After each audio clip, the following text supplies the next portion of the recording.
حضرت ابن معاذ رحمۃ اللہ علیہ فرماتے ہیں کہ جو شخص باادب ہے، ماں باپ کا بھی ادب ہے، اساتذہ کا بھی ادب ہے، شیخ کا بھی ادب ہے، اگر یہ اس کے اندر یہ آداب ہیں تو وہ روحانیت کے مراتب کے سارے منزلیں طے کر کے وہ خدا کی بارگاہ میں پہنچتا ہے۔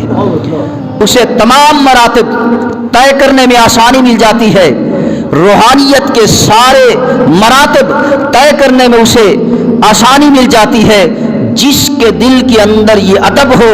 اور جو بے ادب ہو، توجہ چاہتا ہوں، یہ آسمان دیکھ رہے ہیں، بہت بڑی دلیل، ٹیکنیکل دلیل دے رہا ہوں۔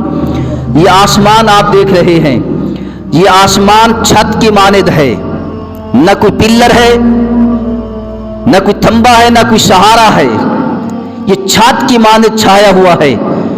یہ آسمان قائم و دائم کیوں ہے؟ یہ آسمان پورے چھت کی مانند قائم کیوں ہے؟ اس کے پیچھے ادب کی حکمت ہے۔ اسی آسمان کے قائم ہونے کے پیچھے بھی ادب ہے۔ اللہ کریم نے قرآن کے اندر اللہ کریم نے آسمان سے پوچھا کہ اے آسمان، میری تقدیس، میری پاکی ادب کے ساتھ بیان کرو گے، نرمی کے ساتھ بیان کرو گے یا جبر کے ساتھ؟ تو آسمان نے عرض کیا یا اللہ، جبر کے ساتھ نہیں، ہم عاجزی کے ساتھ تیری تسبیح بیان کریں گے۔ آسمان نے ادب کو سامنے رکھا تو آج یہ چھت کی مانند قائم و دائم ہے۔ فرشتے معصوم کیوں ہیں؟ فرشتے معصوم بھی ادب کی وجہ سے ہیں، یہ بھی قرآن و حدیث کے اندر موجود ہے۔